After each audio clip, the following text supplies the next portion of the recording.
wouldn't sell it to me at any price. It was just not. But I was overweight, so I was a risk. Back in 2013, Bob Rusko, then 53 years old, was a familiar story in America. Too familiar. He was more than 100 pounds overweight, at risk of heart disease and diabetes. He was also self-employed, and no company wanted to offer him health care insurance. He was considered too big a risk. Was that tough to go uninsured? Well, it doesn't make you warm and fuzzy, but I didn't like it, but it was the reality of the situation. When did you first hear about the Affordable Care Act? It was all over the news. What did you think? I thought it was a good idea, even though I'm a conservative. So when did you first sign up for Obamacare? When it was first available. It was October, I remember, and I wanted to be covered because it's important. And as a result, starting in 2014, Bob was able to get insurance after subsidies. It was finally within reach, and a big relief. September was, I can't wait till October. It's the feeling of coming out of the rain, if you will. You know, you're out there to the breezes. You know, you can do all you can. You get healthy, you try to be safe, but there's a certain amount of fate that's just out there. So to have coverage, it was, whew. Which makes what happened next all the more surprising. Repeal and replace. Look, okay, you voted for Donald Trump, who promised to repeal something that you're very much benefiting from.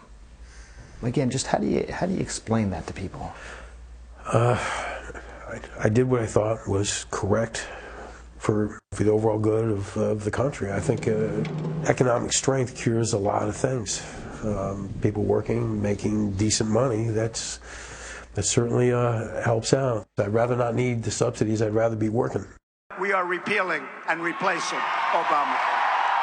We can reverse the stagnation and usher in a period of true opportunity and growth. That repealing Obamacare would be good for the economy. It's a common refrain. But the Committee for a Responsible Federal Budget suggests the opposite. They say fully repealing Obamacare would cost roughly $350 billion over 10 years and would also increase the number of uninsured by 23 million. If he does repeal Obamacare, as he's promised to do, what is that going to mean for you? No insurance. No insurance. That was a big problem for you before. I wasn't happy about it.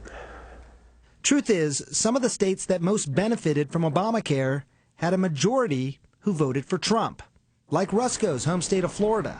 In fact, Florida has the highest percentage of enrollees in the nation. 1 in 10 Floridians under 65 signed on for health insurance through the Affordable Care Act.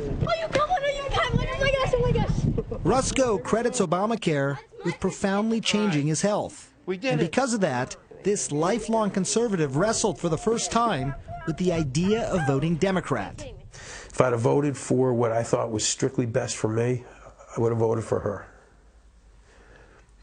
Because the health care plan gives us peace of mind, medical screening to stop something before it gets worse. Look at how many things have gotten better. Rusko says he has no regrets about voting for President-elect Trump, but he would tell him this. Each day we face the possibility of losing our home, going into bankruptcy. One thing could come in. The Health Care Act has taken that worry away.